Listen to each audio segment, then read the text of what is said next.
So after round three, game one, lucky to be joined by the German Grandmaster Matthias Bluebaum. Matthias, thank you so much for joining us after this lovely win. Can you tell us a little bit about the game you've just played against Ivan Zemlyanskii? Yeah, he played a sharp opening like this. I mean, of course, I know this h3, g4 idea, but luckily I caught him off guard with this knight b7, bishop g6, which I think is one of the top engine choices, but he didn't seem to know it. Like he spent a lot of time and then played h4, and then I already felt, I mean, I just knew it's not a move that exists in my mind at least. Like knight h4 is one of the main moves, but he played h4.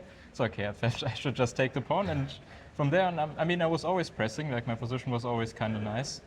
I mean, for sure, we both made quite some mistakes at some point, but yeah, like at some point I was completely winning, I thought, after knight takes f2 and g4, but yeah, like I showed all my chess skill and managed to like get into some queen endgame, which was tough to convert. I mean, it should have been much easier, but I just didn't see how. Queen and pawn's always tough, right? So yeah, you play for a long time in that. You just don't want to play these queen end games. Yeah, you have to calculate so many checks, and it's very, very exhausting and very, very annoying to play them. So I'm still not happy that I didn't find a cleaner win, but okay, I'm happy that I won the game in the end. And it's important with black as well, of course, going into tomorrow where you'll have white. I mean, how do you feel overall about that? You know, some strategy for tomorrow?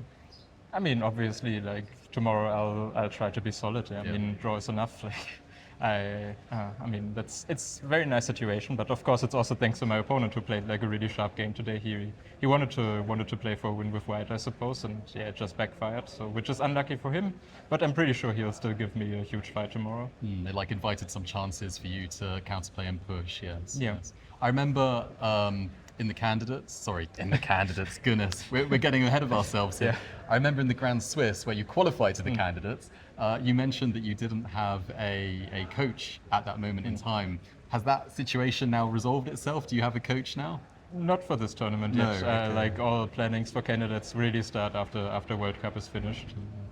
I mean, then finally I'll have like a real break and I can focus on planning everything. Yeah, sure. And I mean, you know, now, as you are qualified to the candidates already, does that change things for this tournament a little bit? Does it take some pressure off a little bit, or?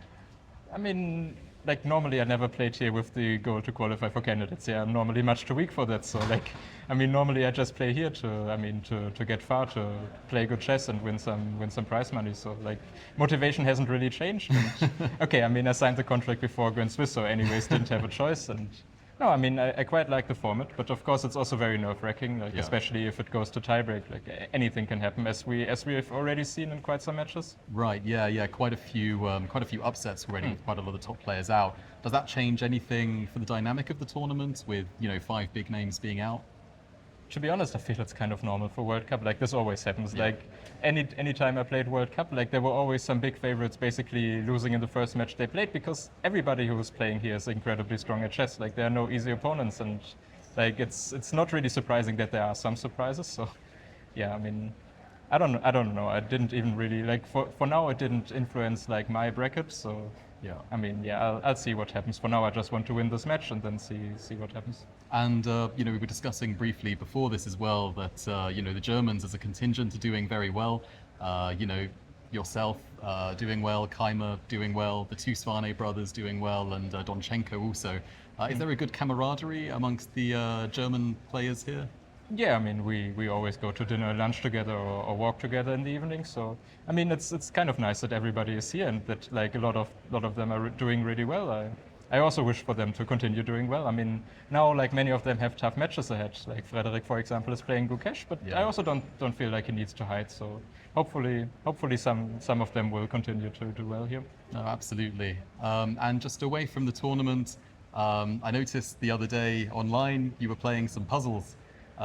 You're doing puzzles to like warm up, stay fresh, something like that, or just had a bit of time to kill? No, sometimes I do it when I'm bored and I don't know what to do. It's not really like any kind of training. Also, my puzzle rating on Lichess is embarrassingly low, so I'm kind of ashamed you looked that up. But I mean, I just don't like. I always, when I do puzzles on Lichess, I spend like maximum 1 minute per puzzle. So I do a lot of them wrong just because I'm too impatient. Like it's not really part of my training. Sure. And I saw your Puzzle Racer is quite good. You seem quite fond of Puzzle Racer.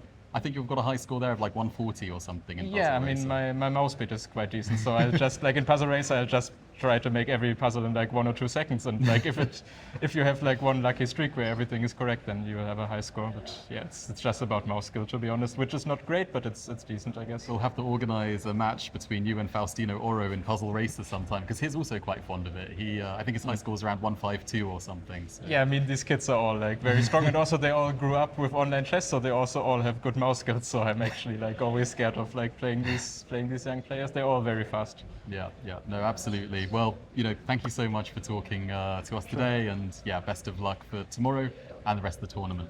Sure, Thank you very much.